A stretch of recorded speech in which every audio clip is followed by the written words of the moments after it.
tal? Gracias por acompañarnos en una nueva emisión del programa Y Hablando de. En esta ocasión dedicaremos el programa a un tema que es fundamental, la educación. Decía Molina Enríquez a principios del siglo XX que había los grandes problemas nacionales. Lo educativo es uno de nuestros grandes problemas, especialmente en el estado de Guerrero. Para hablar de este tema, tenemos como invitado al doctor Humberto Santos Bautista, quien es profesor de la Universidad Pedagógica Nacional y es un reconocido investigador en materia educativa en nuestro estado de Guerrero. Acompáñenos a hablar sobre este tema tan importante para los guerrerenses, pero también para todo México.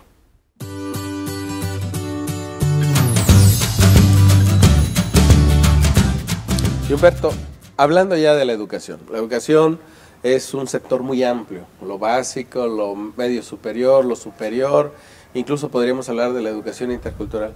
Pero dentro de este gran conjunto de instituciones que están en el sector educativo, para ti, ¿cuáles serían, quizá por su tamaño, quizá por su impacto en la sociedad, cuáles serían las áreas de la educación donde hay más problemática en el estado de Guerrero? Pues yo creo que es evidentemente en educación básica y también en el tema de la formación de docentes. Y el otro tema importante con el cual tiene vinculación muy directa es, digamos, el tema de la burocracia que administra el servicio educativo. Por ejemplo, el caso de la educación básica, que va desde preescolar hasta primaria y secundaria, pues es porque es el sector más numeroso y es un sector donde justamente se ha venido creando, ahí se ha venido, digamos, germinando lo que es el corazón del problema educativo. Este es el tema del rezago y que es un tema que no ha estado presente, que no ha merecido la atención de las políticas educativas, no de ahora, sino desde hace mucho tiempo, ¿no? Y el tema de la formación docente es también porque primero se volvió un campo casi exclusivo de las normales y después se vuelve un campo de disputa entre lo que es ahora el Centro de Actualización del Magisterio y la Universidad Pedagógica Nacional, sin delimitar los campos, porque originalmente a las normales les tocaba formar a los maestros de inicio.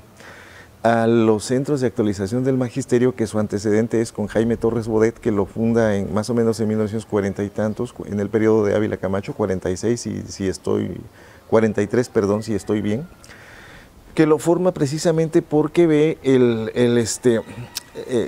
la enorme necesidad que hay de formar a los nuevos profesores, porque antes los incorporaban con primaria, con estudios de secundaria, para poder dar clases en el nivel básico. Y entonces Torres Bodet, con una gran visión, crea lo que él llama el Instituto Federal de Capacitación del Magisterio, que en ese tiempo se convierte, digamos, en el sistema de educación abierta más grande de América Latina y tiene efectos bastante bondadosos para la formación de profesores. Muchos, miles de maestros de todo el país se formaron ahí. Y después, en 1978, se crea la Universidad Pedagógica Nacional, ya con López Portillo, en la idea de profesionalizar al magisterio para que estos pudieran acceder al nivel de licenciatura. La idea original estaba bien, era formar una élite para desarrollar los campos de la investigación educativa que estaban vedados para el magisterio, es decir, el magisterio era pues no tenía acceso a eso y era una cosa bastante absurda, porque pues, la educación, ¿cómo la vas a renovar? ¿Cómo si no desarrollas esos campos de la investigación en educación sobre temas muy concretos, ¿no? En temas de rezago educativo, en temas de metodologías para desarrollar la docencia, el campo de la misma formación docente, ¿no? Y entonces esto estaba reservado a las universidades. Por eso nace la Universidad Pedagógica. Pero cuando se empieza a extender a las unidades a los estados, es cuando se empieza a deformar y también por la intromisión del propio sindicato. Pareciera que el sindicato del CENTE todo lo que toca lo pudre. Es que el CENTE siempre le apuesta a la idea del control, igual la burocracia, digamos, de la Secretaría de Educación Pública. Y en Guerrero, pues bueno, las cosas aquí en Guerrero que nunca han tenido una idea, un proyecto educativo propio, sino que reproducen de la peor manera lo que a nivel nacional se diseña. Entonces ahí es donde se empieza a deformar, es decir, si los campos estaban delimitados en términos de que a las normales les tocaba formar a los profesores, al centro de actualización del magisterio, como su nombre lo indica, actualizar a los maestros, y a la universidad pedagógica era nivelarnos al terreno de las licenciaturas para acceder a la educación superior, pues de pronto todos se corrieron a formar profesores, y me parece que eso pues echó a perder las cosas, ¿no? Y el otro, el terreno de la burocracia. Bueno, pues tú sabes, ¿no?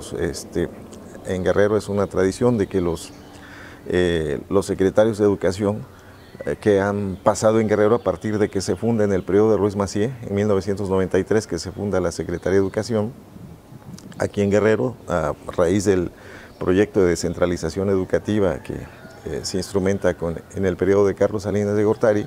Entonces, ahí me parece que ahí hay una... digamos que hay una especie de parteaguas, porque los gobernadores ponen de secretarios de educación no precisamente a personas que tengan como virtud su conocimiento de los temas educativos, sino que ponen a burócratas insensibles, sin ninguna idea de lo que es la educación, y entonces pues eso terminó, pues en lugar de que atendieran la problemática central de la educación en Guerrero, pues terminaron finalmente ignorándola, y por lo tanto haciendo que crecieran esos problemas. Entonces son esas tres grandes cosas, esos tres grandes, digamos, vertientes, grandes problemáticas, o más bien grandes campos, donde se fue acumulando todo esto para ir incrementando lo que es el corazón de la problemática educativa, que es el rezago, que no se ha atendido desde entonces. Resulta muy curioso, creo que esa parte es sumamente relevante, lo digo yo, quizá como ciudadano, como padre de familia, que es precisamente la parte de la formación de maestros. ¿Cómo empieza toda esta, vamos a llamar esta transformación en el ámbito educativo para llegar a este momento? Cuando formamos estudiantes en las escuelas de Derecho, en muchas ocasiones hay un enorme abismo entre lo que se les enseña en el programa de estudios, en el plan de estudios, y lo que pasa en la realidad. En el caso de los maestros, tú tienes varias licenciaturas incluso que te permiten ese conocimiento puntual sobre lo que se les enseña y lo que realmente van a desarrollar. Adicional a otro elemento que en los maestros es muy claro, la vocación, el compromiso social de la profesión de maestro. ¿Cuál es, desde tu perspectiva, el diagnóstico acerca de esta formación de los maestros que hemos tenido? Lo mismo en el estado de Guerrero que a nivel nacional. Mira, yo creo que ahí lo que vino a cambiar la perspectiva en la formación fue también con el tema de la descentralización, porque resulta que en Guerrero, por ejemplo, éramos de los estados con más normales en el país. Hubo un momento después de la descentralización, teníamos 9 normales públicas y 18 privadas, y había una sola normal privada en Acapulco que tenía más matrícula que todas las normales públicas, más de 2,000 gentes. Es decir, lo que te quiero decir es de que la profesión de maestro, ¿no?, la formación de docentes, se convirtió en un negocio. Y los dueños de esos negocios, curiosamente, o eran miembros del sindicato, o eran gente que había estado en la burocracia de la administración en educación pública aquí en Guerrero. Entonces lo vuelven negocio y cambian la perspectiva de la vocación. El negocio era redondo. Si tú eras dueño de una escuela privada para formar docentes y estabas en el sindicato, estabas en la SED, pues obviamente que el atractivo era de que los formabas ahí y les dabas la plaza, se la gestionabas, pues, ¿no? Eso terminó pudriendo el sistema educativo en Guerrero y a la educación básica. En tiempos de Torres Bodet, o incluso después en los años 60, 70 todavía, cuando las normales pasan de ser de 3 años a 4 años, ¿no?, egresabas de la normal y a ti te entrenaban, te educaban para que a los niños en 2 o 3 meses tú los hicieras que aprendieran a leer y escribir, ¿no? te entrenaban para eso y está probado que eso se puede hacer. Las cuestiones básicas que en 3 meses las aprenden los niños. Hoy egresan con los niveles de licenciatura y son incapaces en 1 año, en 2 años de hacer leer y escribir. Y esto no es que sea culpa de los muchachos, es culpa de los profesores también, que pudrieron la forma de cómo incorporar a los profesores a las normales o a los centros de actualización del magisterio o a la misma universidad pedagógica. Te pongo el ejemplo de la UPN. En la UPN, por decreto de creación de 1978, el método para ingresar a la universidad es por examen de oposición. Sin embargo, desde el último examen, la última convocatoria para hacer examen de oposición salió en 1994. Es decir, ¿cuántos años? Casi más de 20 y tantos años, vamos a hacer ya casi 30 años, en que no han sacado una convocatoria para hacer examen de oposición. ¿Qué es lo que hicieron? Tanto la SED como el sindicato, la Secretaría de Educación aquí en Guerrero, empezaron a meter gente a la Universidad Pedagógica. De tal manera que tienes gente en la UPN, en Iguala, en Chilpancingo, aquí en Acapulco, que nunca hizo un examen de oposición, que está trabajando ahí, que cobra como doctor, pero es incapaz de escribir una página en forma coherente. Entonces eso es absurdo, que tú vas a formar docentes sin saber lo que es realmente, lo que implica el ejercicio de la docencia. Es decir, la docencia debe tener bases no solamente pedagógicas, sino también epistemológicas, las formas de cómo se construye el conocimiento, didácticas, pero sobre todo hay una cuestión fundamental en el ejercicio de la docencia. Es decir, la docencia no puede ser pues vista como si fuera una chamba. Ser profesor no equivale a tener una chamba, sino que para ejercer la docencia se necesita sobre todo fortalecer la cuestión ética, porque ser docente es tener una pasión por desarrollar el conocimiento, ¿no? Por desarrollar el saber, porque tus alumnos aprendan a desarrollar todas sus potencialidades intelectuales, toda esa curiosidad intelectual. Pero eso no puede germinar, no puede florecer si los futuros profesores solo están pensando en tener una plaza, la plaza como una chamba, y además obtenerla no por métodos precisamente académicos, sino por métodos que se corrompen desde la misma estructura de la Secretaría, desde la misma estructura del sindicato, ¿sí? De los sindicatos que están ahí. Eso me parece que el gobierno lo ha fomentado, y entonces eso te conduce a que ya no estés educando, sino que le des prioridad a un proyecto que ya no es educativo, sino de una vulgar escolarización, donde tú les das papeles aunque no sepan nada, ¿no? Y mira, estos son los resultados que ahora tenemos, problemas en todos los aspectos, porque la salida a todos los problemas que tenemos en Guerrero, y yo creo que en el país, pues pasa por la cultura y pasa por la educación, y es muy triste lo que está ocurriendo en las escuelas, ¿no? Pero, te reitero, es resultado de todo eso que se vino haciendo precisamente para terminar y matar lo que es la vocación magisterial. Yo creo que hay un tema aquí muy importante. Hay un aforismo desde los latinos que dice que nadie enseña lo que no sabe. Y yo incluso iría más allá. El tema de la educación en esta vertiente, incluso escolarizada nada más, tiene un factor adicional que es los padres de familia. Yo me acuerdo muy bien que yo aprendí a leer en esos 3 meses, hace 40 años. Yo aprendí a leer en 3 meses, pero también era una labor compartida. En la escuela, y llegaba a la casa y estaba siempre mi madre ahí con nosotros haciendo la tarea. De forma que lo que veías en la escuela lo reforzabas en la casa, pero además con otro viso, que es el viso de autoridad. Acá podrías tener al maestro, que además yo reconozco que tuve muy buenos maestros en la primaria, gente que tenía ese compromiso, que nos contaba incluso sus anécdotas de que había estado en alguna región apartada del estado y que ya estaba en Chilpancingo. Después de 10, 20 años de servicio llegaban a Chilpancingo.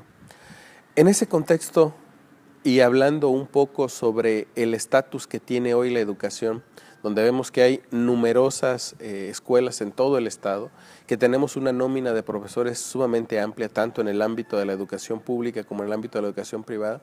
A mí me gustaría que, después de ver estos datos que vamos a mostrar, me dijeras, en este momento, ¿cuál es tu diagnóstico de un profesor promedio, de una profesora promedio en la educación básica?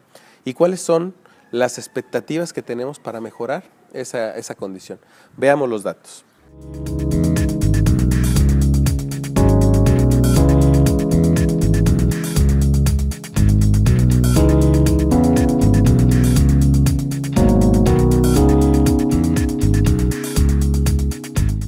A la luz de estos datos, Humberto, ¿cómo es nuestro maestro promedio? ¿Quién es nuestro maestro que está en el sector público educando? Mira, yo creo que evidentemente no podemos ahí homogenizar o generalizar en términos de que no tenemos buenos maestros. Hay muy buenos maestros, por supuesto. Hay gente que está haciendo su tarea, ¿no? La tarea de educar, ya te dije, tiene varias implicaciones, pero sobre todo es un ejercicio ético. Pero también lo cierto es de que se ha llenado de una burocracia con unos vicios terribles, ¿no? Y ahí todos han contribuido, porque hace rato te mencionaba el CENTE, digamos, oficial, te mencionaba a la burocracia que administra los servicios educativos de la Secretaría de Educación Guerrero, pero también está el sector de la disidencia. Y esto tú lo puedes ver, por ejemplo, cuando la disidencia, el nivel, digamos, en términos académicos, puedes ver que es un nivel bastante empobrecido. Por ejemplo, cuando ellos van coreando algunas consignas que ellos mismos desconocen el contenido. Por ejemplo, ¿cuál es el sentido de una consigna cuando ellos dicen educación primero al hijo del obrero y educación después al hijo del burgués, cuando que resulta que los que van coreando la consigna tienen a los hijos en escuelas privadas, es decir, ni siquiera confían en ellos mismos, ¿no? Es decir, se ha deteriorado lo que es el valor de la escuela pública. Entonces, esto por supuesto viene de lejos. Tú sabes, por ejemplo, que desde el gobierno de René Juárez empezaron a dar plazas sin ningún control, y de tal manera que de pronto, al llegar al segundo periodo de Ángel Aguirre, se hablaba de que había 12,000 plazas sin techo financiero. Hoy se sigue teniendo ese problema, se habla de las que no entran al FONE, por ejemplo, muchos compañeros, ¿no? Y eso se generó desde esa burocracia que, te vuelvo a reiterar, que devaluaron la función del profesor. Entonces, cuando tú me dices cuál es el nivel que tenemos, bueno, pues está a la vista. Nosotros no hemos podido trascender el rezago educativo, y si no lo hemos podido trascender, si figuramos en las listas de los más atrasados en educación, pues es porque precisamente por este tipo de corrupción. Es decir, no, por esa falta de políticas de Estado en educación, cuando que pues se supone que la educación debiera ser, como es el sector más sensible, debiera de ser lo más cuidado, ¿no? La parte más cuidada por parte de la administración pública, pero es al revés. Entonces, en ese promedio, pues pudiéramos decir que nos ganan los malos maestros, ¿no? Pero o más bien los malos resultados con los profesores que tenemos en las aulas. Y cuando ves esos malos resultados, cuando ves esa falta de vocación, pues cuando ves las escuelas abandonadas. A mí me ha tocado ir a la montaña y de pronto encuentras que en las escuelas no hay clases. O cuando ves, por ejemplo, el ausentismo de los profesores, cuando ves los índices de reprobación, en fin, toda una serie de factores que son inexplicables, ¿no? Porque la tarea del profesor o las luchas por reivindicar los derechos laborales, a veces se olvida que también los niños tienen derechos, ¿no? Y el derecho de los niños es a tener una buena educación, una educación de calidad, ¿no? Y el otro problema es que la escuela de pronto ha sido cerrada a la auscultación pública, es decir, los padres de familia solamente son convocados cuando se requiere pues algún tipo de cooperación o de apoyo a la escuela, pero cuando que los padres de familia debieran ser convocados justamente para poder dialogar, tener un diálogo abierto entre lo que es la cuestión de la familia y lo que es los valores o el mundo axiológico que promueve la escuela, esos valores que deben estar fundamentados en la formación de esa persona, porque formar un niño no nada más es la parte cognitiva o intelectual, sino es la parte también emocional, la parte volitiva, ¿no? El desarrollo físico, es decir, esas famosas 3 esferas del conocimiento o esferas del desarrollo, la esfera afectiva, la esfera cognitiva y la esfera del desarrollo biológico físico, ¿no? Entonces,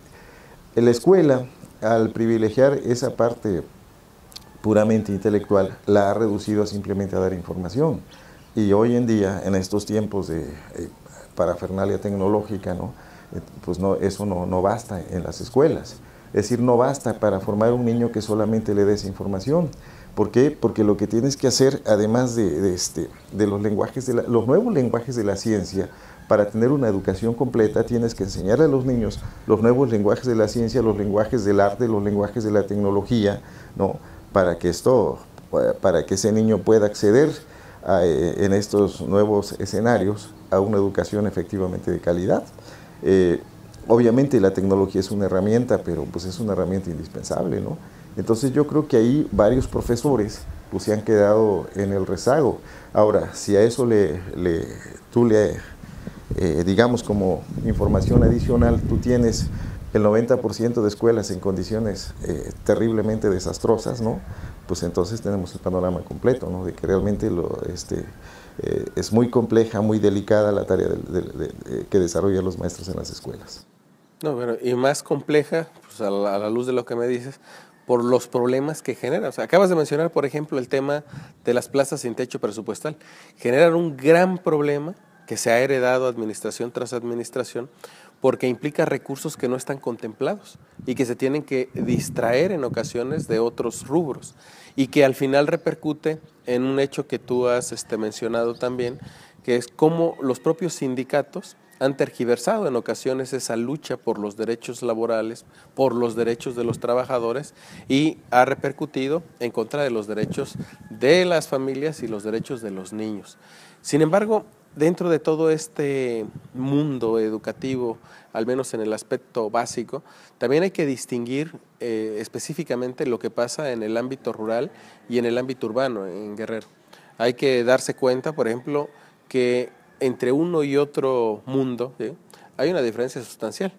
Simplemente veamos los datos de cómo está dividido nuestro estado, el estado de Guerrero, con sus más de 9,000 localidades, ¿sí?, y la atención en materia educativa básica.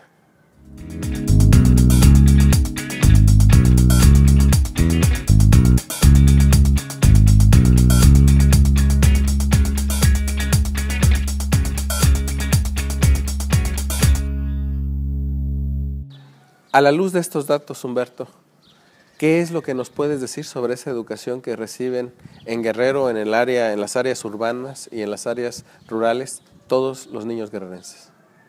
Pues yo creo que es una educación, te reitero, bastante deteriorada, abandonada, y evidentemente se ve con desprecio desde el propio gobierno, desde la administración, desde las autoridades, ¿no?, que están obligadas a ver a Guerrero de otra manera, ¿no?, y sobre todo el sector educativo.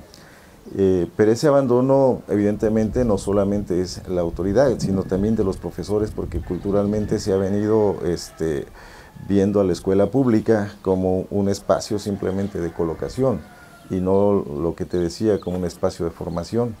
Y en ese contexto, pues yo creo que urge reflexionar de fondo cuál es la perspectiva para Guerrero, porque si alguna salida tenemos para los problemas de pobreza, de una brutal desigualdad, de violencia, de inseguridad, pues evidentemente pasa por la cuestión de la cultura y la educación. Y a mí me parece que, paradójicamente, uno de los referentes fundamentales para propiciar este cambio, aunque ahí pues traigo un debate con alguno que otro colega, incluido pues aquí contigo, ¿no? No. De que yo te voy a decir una cosa, y qué bueno que tocas esto. El maestro fue el gran actor de la transformación de este país después de la revolución. Sí. Hubo una cruzada nacional o misiones culturales, pero ese maestro, con esa vocación transformadora, con esa vocación creativa, pareciera que está dormido por el momento. ¿Cómo reflexionamos la educación hoy día? ¿Cómo proponemos un cambio en la educación? Porque esto no es nada más del gobierno, es también de la sociedad, de quienes pertenecemos a la sociedad, sea en el ámbito académico o sea pues en el ámbito familiar. O sea, ¿cómo nos involucramos en pensar o repensar la educación hoy día en Guerrero? No, pues por supuesto, la educación es un hecho eminentemente social. Y entonces lo que yo te decía que paradójicamente creo, o hemos platicado esto, de que la transformación de la escuela pública aquí en Guerrero, y yo creo que en el país incluso, en tema, pasa por la formación docente, y uno de los referentes puede ser Ayotzinapa. Y me refiero por la gran tragedia que sufrieron, ¿no?, de la desaparición de los 43 muchachos. Pero ahí el tema no es que estén los profesores de Ayotzinapa, sino está con toda esa fuerza moral que le dio el movimiento de los padres de los 43. Creo que ahí podemos tener varias enseñanzas para poder repensar de fondo lo que es el tema de la formación y lo que puede ser el contenido de una nueva educación pública para Guerrero. ¿Para qué? Para diseñar políticas de Estado que ahora no tenemos. Porque hoy, te reitero, para pasar de una escolarización a un real proyecto educativo, porque educar es una tarea muy distinta a la cuestión de simplemente escolarizar. Es decir, la educación tiene que servir para la transformación no solamente de las personas, de los sujetos, sino también para la transformación de la realidad que uno está viviendo. Es decir, tú y yo nos salimos de la pobreza justamente por poder tener acceso a la cuestión educativa. De otra manera, pues no hubiéramos tenido ninguna otra posibilidad. Entonces, educar es un arte, pues. No es precisamente un ejercicio puramente burocrático. Educar es un arte y ese arte es el que nos falta desarrollar. Y para eso se necesita pasión, se necesita convicción, se necesita vocación, y esa es la que hay que despertar en los nuevos profesores. Recuerdo hace algunos años, y tú me lo sugeriste, recuerdo hace algunos años que decíamos que la paradoja de Guerrero es que era una de las entidades que más egresados de escuelas normales tenía, que tenía muchísimos maestros. Sí, pues y sin embargo teníamos también un analfabetismo real y funcional muy alto. ¿Cómo trascendemos eso? Efectivamente, es terriblemente paradójico que lo que más produce Guerrero justamente sean profesores, y los problemas que tenemos es, lo que más produce Guerrero eran abogados y profesores, y los problemas que más acuciantes de Guerrero o más graves de Guerrero tiene que ver con el rezago educativo y tiene que ver con la violación de derechos humanos. No es casual que aquí se haya creado antes que en el país la Comisión de Derechos Humanos. Lo que no hemos creado aquí es, digamos, un espacio para desarrollar la investigación en términos del rezago educativo y para refundar nuestros sistemas de formación de docentes. Pero no puedes hacerlo, por ejemplo, cuando en la UPN el 90% de profesores nunca hizo un examen de oposición y los tienes dando clases formando a profesores. ¿Con qué vocación los van a formar si vienen de un sistema corrupto que les permitió incorporarse ahí? Pues es terriblemente absurdo. Eso no. Este es un tema inacabado. Estoy seguro que habrá oportunidad de platicar con el doctor Humberto Santos Bautista más adelante sobre estos temas que tienen que ver con una parte sustancial de las posibilidades de transformación del Estado de Guerrero y de México, por supuesto, la educación. Por el momento se nos ha acabado el tiempo. Esperamos que haya esa nueva oportunidad de seguir dialogando sobre estos temas. Muchas gracias por el favor de su atención y nos vemos pronto en otra emisión de Y Hablando de.